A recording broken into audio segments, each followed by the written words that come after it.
Hi, today I've decided to undertake what only 0.7% of Steam users have dumbly decided to undertake. Fellas, today I'm going for the To Live Forever achievement in our favorite galaxy simulator, No Man's Sky. On initial release, No Man's Sky was a disaster to say the least, but over years of patches, it's certain to say No Man's Sky is definitely a game of all time. To acquire the To Live Forever achievement, I'm gonna have to reach the center of the in-game universe. Not too hard, right? Wait, sorry, I misread the notes. I actually have to travel roughly 700,000 light years to reach the center of the in-game universe while also playing in Perma-Death mode. Yeah. Any mistake, any miscalculation, any silly AFK toilet runs can and will kill this run. Playing on Perma-Death mode also just absolutely boosts the difficulty settings to max, making the survival elements of this game actually pretty hard compared to the base game. It's going to take so many hours, it's going to take a bit of luck, and it's probably going to take up the rest of my sanity to get this project done. Let's begin, shall we? Now, it is worth mentioning that I have attempted this challenge before many months ago. I bet you can tell how that went by the fact you're watching this video. During this run, I refreshed my game mechanics and noted down a few helpful tips for the future. The first tip I had for myself is don't get cocky. On my best attempt, I made it through the entire tutorial, I was zipping around system to system, earning money as I went. One such money-making tool is taking on bounties. Now, if you look on screen, you can see that I've tagged a bounty and not thought much of it afterwards. Now, watch what happens when I interact with this monument.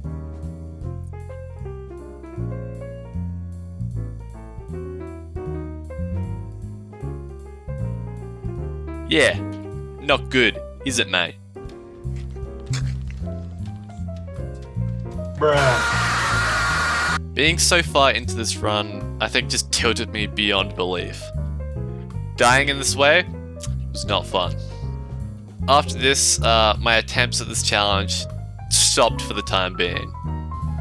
However, that's obviously not where this video ends. So, after finally getting the motivation to attempt this challenge again, I booted up a new save, enabled Perma-Death, and here we are, on our lovely spawn planet, Ordursy XV, which is a bit hot to say the least.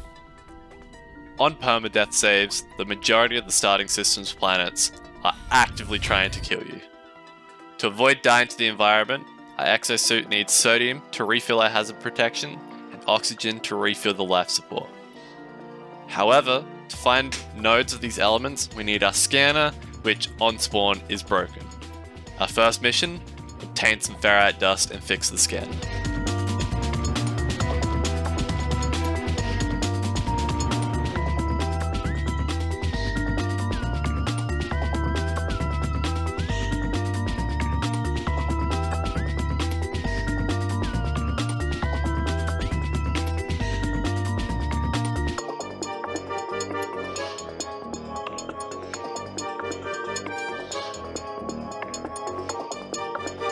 Now with the scanner fixed, we can start looking for sodium.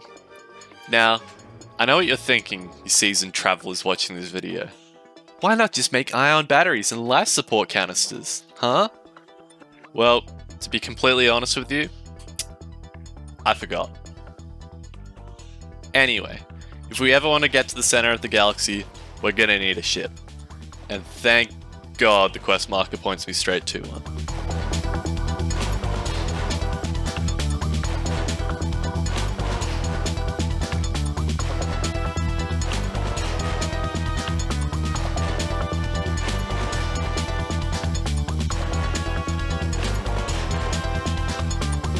Once we're in the ship, it tells us that it's pretty broke. To fix this bad boy up, we're going to need pure ferrite, some hydrogen, metal plating, and this funny little hermetic seal that we unfortunately cannot craft. Thankfully though, there's one being marked on the map for us. Now, the one thing that I remember very clearly about this run So about 20 minutes into it, the planet gets plunged into a massive storm. And you're thinking, just a bit of rain, right? Nope. This storm will essentially double the environmental hazard, which in this case is heat. And this early into the run with no extra hazard protection, it can be one of the most deadly events. Now, let's see what I decide to do. A, stay in the ship until the storm passes, or B, start traveling to the seal knowing that I'll get caught in the storm. Again, I am totally capable of doing this run. After the storm passes, we're able to leave the ship and go get our seal.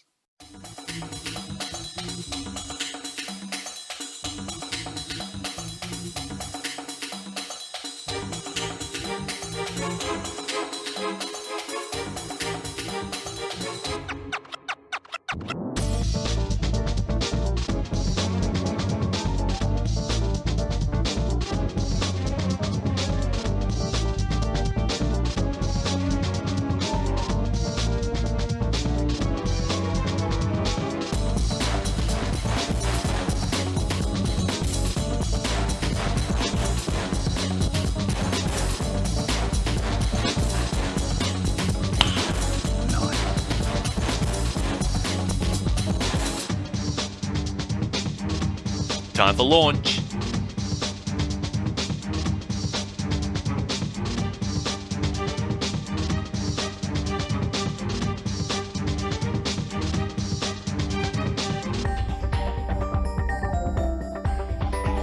Now, to make it to the center of the galaxy, we're going to need so much warp fuel. I mean, like, tons. More than you can fit in a car. We need so much. We do already have the materials to make it, however there's one tiny little problem. The crafting recipes for the fuel, the ship part that allow us to do the warp jumps, is locked behind tutorial missions. So, let's go finish some tutorial missions.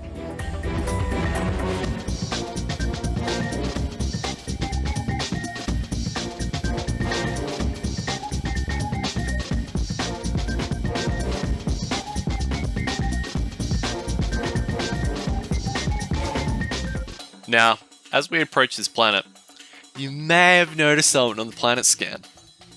And that's that this planet has aggressive activity on it. I did not notice this. Essentially, this means that the planet has a large population of Sentinels, which are an enemy faction, which will totally not screw this run. Anyway, fly on down to the quest marker.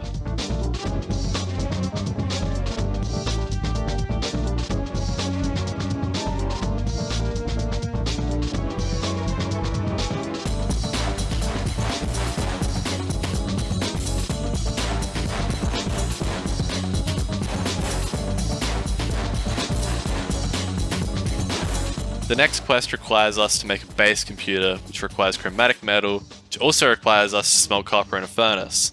However, copper only comes from ore veins, which requires us to have a terrain manipulator unlocked. To unlock the terrain manipulator, we're going to need some hydrogen and some carbon. Bing bang bosh, we can now manipulate some terrain.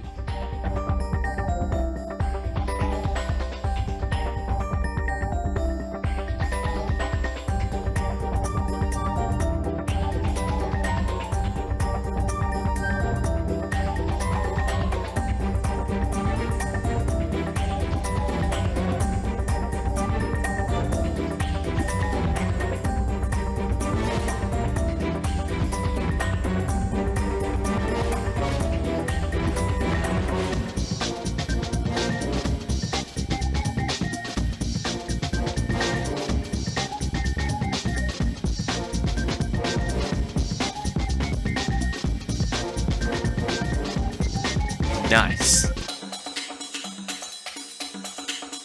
Our next quest is to learn the building basics, so we stick down a floor, 3 walls, a roof, and a door, just in time for another storm to kick in.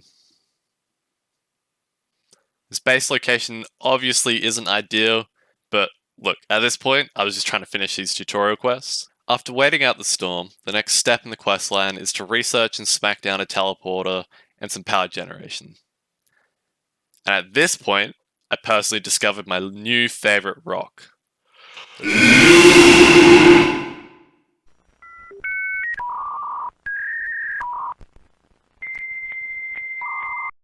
At this point, the quests finally allow us to go into the system's space station. Now, in the previous clips, you may have noticed me getting heckled by the Sentinels. And now, you may also notice as I run towards the ship that I aggro them. What's that? A Sentinel Interceptor?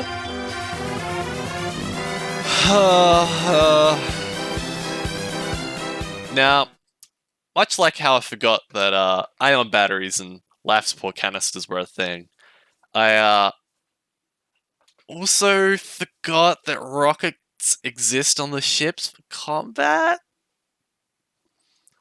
So, as the Sentinel ship locked onto me, chipped away at its shield with the very little damage that my guns do. And I thought I could disengage from combat, go back down to the planet, hide on foot, get back in my ship, go back up. However, this kind of happened. So now, even if I could land, I'd then have to fix my ship. So what was the obvious conclusion to this problem? Fly back into space, go to the space station, and get there without a pulse drive. It's such a small amount of time for me to make it to the space station. The Sentinel craft literally ramped me off course, and then just killed me. This was upsetting. Just over an hour of my life thrown into the void. I sat in my cold, dark room, with only the glow of my monitor illuminating my face. I asked myself, am I really sadistic enough to do this? And the voices said yes. After booting up a new save, we spawn in on Weth V, a very, very cold planet. I'm gonna have to keep it real with you fellas. It's time for a speedrun montage.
Made it to the space station a bit without being fucked.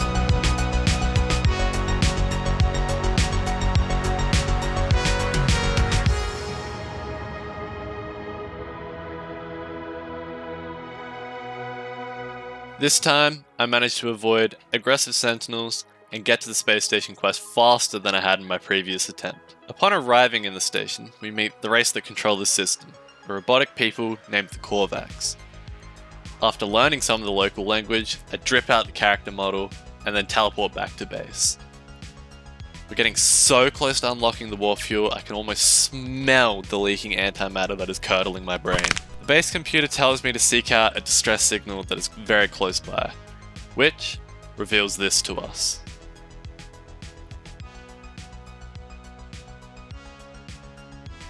The terminal at this crashed freighter gives us the blueprint for the hyperdrive, but that's not the only goodies that this freighter has for us.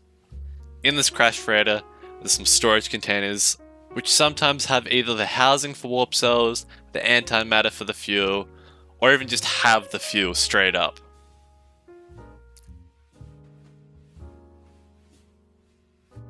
And look right here, a container for the fuel. And so, I took my goodies back to my ship and began installing the hyperdrive. For this, I'd need some more chromatic metal and some microprocessors. At this point in the game, we can't craft the microprocessors, so we've got to spend our hard-earned money buying these things. Which, at this point, we have no money. However, we can make some arguably silly money moves. Salvage data, which is typically used for researching, can be sold at a pretty good price, while also being very, very easy to get my grubbing bits on.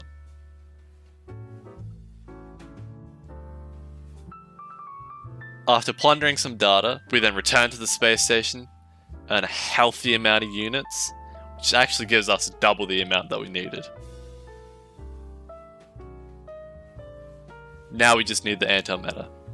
We fly over to the signal,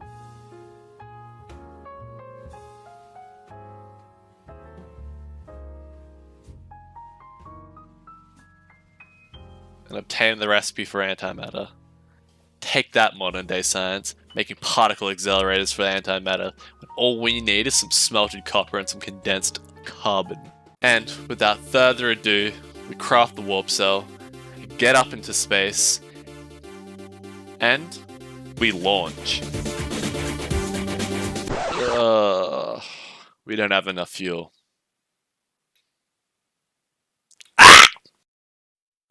At this point, I went back down to the planet. I began gathering the materials for more fuel when this happened.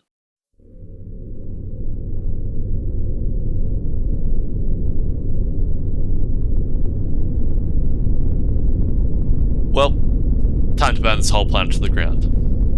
Anyway, I finished making the second fuel cell, got back up into space, and now, finally, we launch.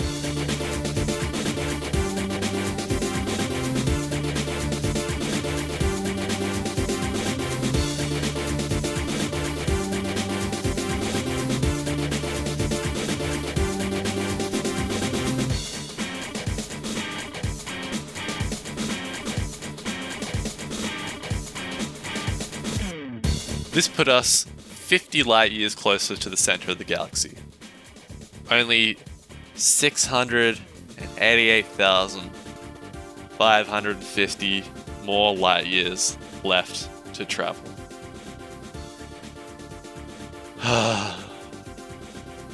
Well, at least the tutorial's mostly done.